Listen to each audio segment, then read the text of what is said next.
Well, it is still the new year, and there is so much, so much happening. Obviously, going on in the world. That's never going to change. There's always so much going on. However, I do want to talk to you about about how we can proceed this year, start this year off, and continue to live this whole year with something better in mind than perhaps we usually have been because we get so easily distracted by what goes on. Anyways, this is the Alex Spicer Show, and you're listening to Alex Spicer himself. Oh, yeah, that's me. Could you sit still? Could you sit still when you fade into giving up on the giving up on hope? Okay, so I hope you guys got a good night's rest last night because I did not. I don't know if you can see, if you're watching the video right now, I have pretty good sized bags under my eyes. I'm definitely looking a lot better after I showered, but last night our youngest, he just would not sleep. He was gassy and in pain, had a fever, and would literally not go to sleep and would just cry and scream. And so after holding him for several hours, he finally did fall asleep, but he wouldn't stay asleep unless I continued to hold him. So I really did not sleep like hardly at all last night. So luckily my wife allowed me to sleep in a little bit more this morning. But even then I got very minimal sleep once you count the hours up. So yeah, I hope you got better sleep than me. So for this year, we have so much in mind. A lot of people set a lot of lofty goals. I know I did, and usually we set goals. We're like, okay, I'm gonna be the healthiest. I'm gonna exercise every single day, and then I'm gonna be so much better about these habits. I'm gonna start implementing these habits. I'm gonna get up early. I'm gonna go to bed on time. I'm gonna eat right, and then maybe a couple days, for some people a couple weeks, for others maybe 1 month later, we just kind of give up and crap out. We're like, okay, let's get back to real life. That was a little bit too much. It actually makes me think of Jim, I think it's Jim Gaffigan, where he's just talking about how he sets goals to work out, and then he works out a day and he goes, well, maybe I'm not going to work out every day, because he's starting to realize it's a bit of a work. It's a little bit hard. And I think there is one goal, there is one thing that we should do, and that we should really try and do our best to do for this whole year and every day, every year. And that is to strive to be a little more loyal to the principles that America was founded on. A little bit more loyal, excuse me, a little more faithful to the principles that we learn in our religion. It's something that we forget so easily, because it's not really talked about very much and it's not popular. These facts would definitely destroy all progressive arguments, is that the principles that America was founded on are completely based in Judeo-Christian values, and that you can find them based from Christian principles that the people learned at the time of America's founding. Because the whole culture, the majority of everyone in the colonies were, in fact, Christian. And the founding fathers themselves, they had the opportunity to look at history. They're able to go, okay, we believe these things are correct, and how do they apply? How are these principles applicable? Like, how do they work? And how do we follow them? And they were able to look at history and go, okay, these things did not turn out. They're able to look at, okay, how the freedom of choice and man's moral agency, that did not mean you can do whatever you wanted. That, in fact, you needed to respect all people's rights. And that part of government's purpose is to protect the rights of those people, because if it is not focused upon that, then it is easily focused upon being used for the will of whoever is in power. And that leads to that is tyranny. And there is no true liberty. There is no true freedom. There's just so much about these principles that make America great, that America was founded upon, that allowed America to grow, to self-correct when needed, and to become what it is today.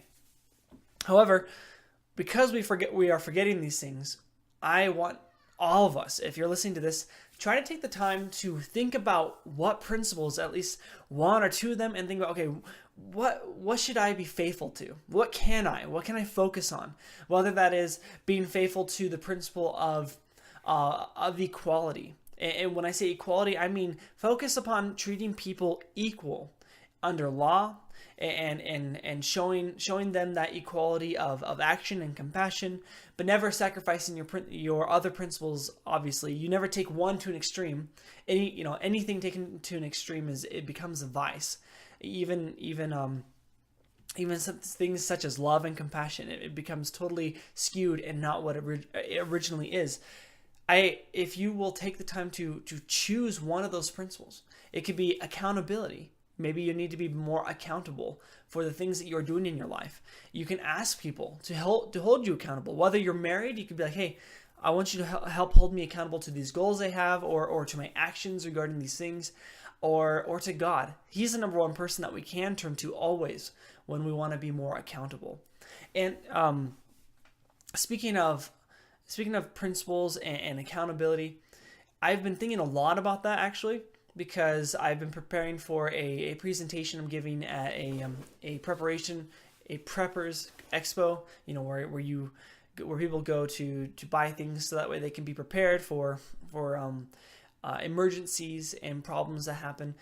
Well, I'll be presenting there in one of their classes, and I was thinking, okay, well, what are some examples? What are some stories I can think of? And I started to think about how principles work in society and politics and everything. And the reason I was thinking about this is because I was trying to find a proper story that could relate how religion does in fact set the standards by which morality can be judged. In order for anyone to know what is right or wrong, we have to know the principles that help us distinguish what that is. And religion is what tends to teach us what those principles are. They help us discern those things. And I started to think about how accountability is one of those things that back in historical context, there was no accountability to the leaders.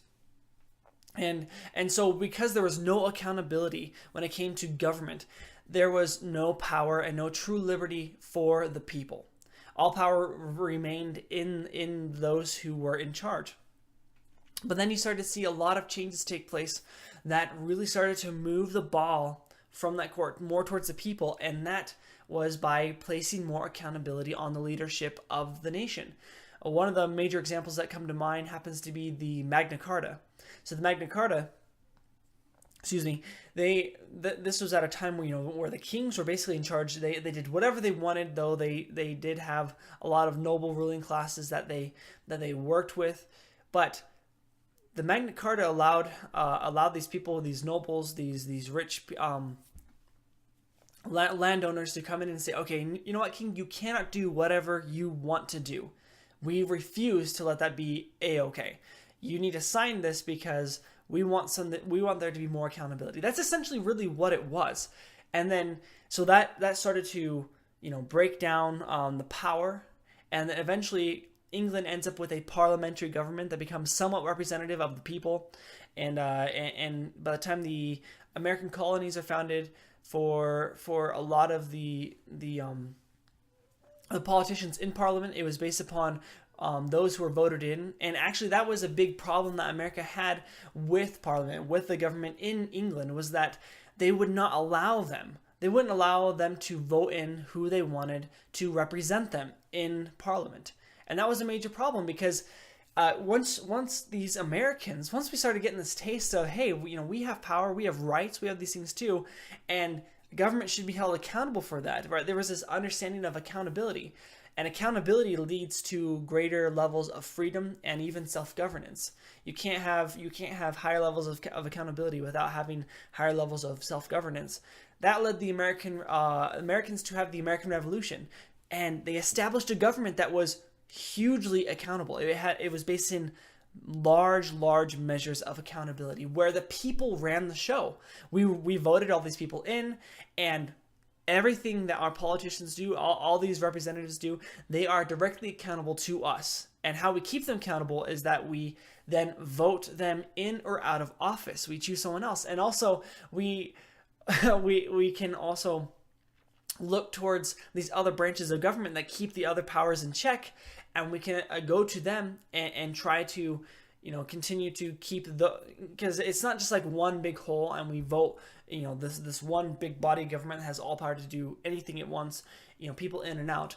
In fact, because we vote different representatives, different sorts of politicians into separate offices of government, of these branches of government, other than obviously judges for the most part, or I mean at the supreme level, we are able to keep all of the processes and all the power being used in check. We hold them accountable. Now we're getting away from that. Now the reason why is because we are forgetting that accountability really does matter, that it's super important. People don't want to be accountable anymore. So what do? Well, they try to get leaders who will use more power to take care of them.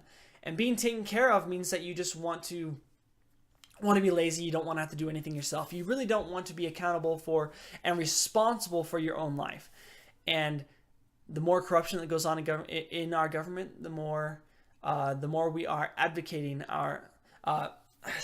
we are relinquishing our accountability towards those people. We need to hold them accountable. But if we I think that's plenty on that topic. Now, once again, going back to what sort of goals, what you should set, please just look for principles that have a lot to do with greater levels of character and freedom and liberty, and try to choose those things. I mean, that would make a big difference not only in your life, but in influencing your communities for something better. Now, I wanted to talk to you also about 2 reviews. One is a book review, and that is, I recently read, actually, maybe I already talked about this. If I talked about this in the last episode, you're going to get it again. I read the book, A Hobbit, a Wardrobe and a Great War. Highly recommend it. It's about Tolkien and C.S. Lewis. I love the information they provided there. But also, I did talk about this last week. Sorry. Anyways, I did go see a movie. I saw the movie The Darkest Hour, and I thought it was fantastic. I loved The Darkest Hour. I mean, it's all about, if you don't know what it's about Winston Churchill and how he was put into office as what's that word? Prime Minister. He was put into Prime Minister while World War II was raging, and they were very much losing. The Chamberlain was kicked out of the office, and he was put in at a really horrible moment, and his actions and his determination for the good of Britain saved them from being completely conquered by the Germans, by the Nazis. I thought it was really, really well done. I think that Gary Oldman did a fantastic job. But also, if you look at it, you start to learn some very powerful lessons. I remember watching it, and hopefully, I don't think I'm really spoiling anything here. No, because they talk about this in the commercials. He says, when will the lesson be learned? You cannot reason, you cannot negotiate with a lion when your head is in its mouth. And he's referring to how Nazi Germany was about to conquer them, but people were considering to have peace talks to negotiate and to basically surrender to them. And he's like, well, what's the point in that? And they were at such a disadvantage. They were having such a major problem because all of their troops were stuck at Dunkirk and were going to be wiped out. There was no hope for them whatsoever. So their entire army would just be gone. Because of that, they were in that situation. Winston Churchill, he started to consider maybe having these peace talks with the Nazis, but he really was against it. And I was thinking, as I watched it, man, how do you justify staying true anymore, staying vigilant, and saying no? We need to fight, conquer or death and nothing else. Because when you get beaten so far down, it becomes so easy to decide to do something that would that goes against everything to be true and everything to be right. And I was really thinking, like, wow, this is a very powerful argument. So how do you hold true to that? Why would it even be worth continuing to fight, even if the entire army gets destroyed at Dunkirk? And that's when I realized it's because you have to value freedom. you have to value freedom more than your own life. You have to love and value freedom more than life itself. You have to desire your liberty, your independence, more than anything else. And I realized, my goodness, I had totally, I guess, lost that sort of reasoning within my own heart. I feel like I would have been able to more readily identify that if that were more in my heart. That shows you that I need more work into focusing on being more minded towards these principles and why they're so important and how to value them more. Because I realized thinking about this that those were the exact same things that the founding fathers valued. They valued them far more than their life, than their property, than their fortunes. They were willing to risk everything for what they knew to be true, for their rights as individuals, for equality and freedom, for independence. They knew that they had rights. They knew that their freedom was most important, and they were willing to sacrifice anything and everything for it. I feel like that is the greatest lesson we should take away from the story of the American Revolution, and also from this movie, that we have to value these things so much more. We have to love our freedom more than life itself in order to be willing to do whatever is necessary to defend it. Anyways, there's so much more I could say about this. I don't want to be too long-winded here, but if you liked what you heard, click the like button, and don't forget to subscribe. Go to alexspicer.com. That's ALEXSPEISER.com, where you can get articles and the book reviews, and you can subscribe to also my my emailing list, where you get additional insights I don't share anywhere else. Anyways, thank you for listening. This is the Alex Spicer Show, and live free until next time.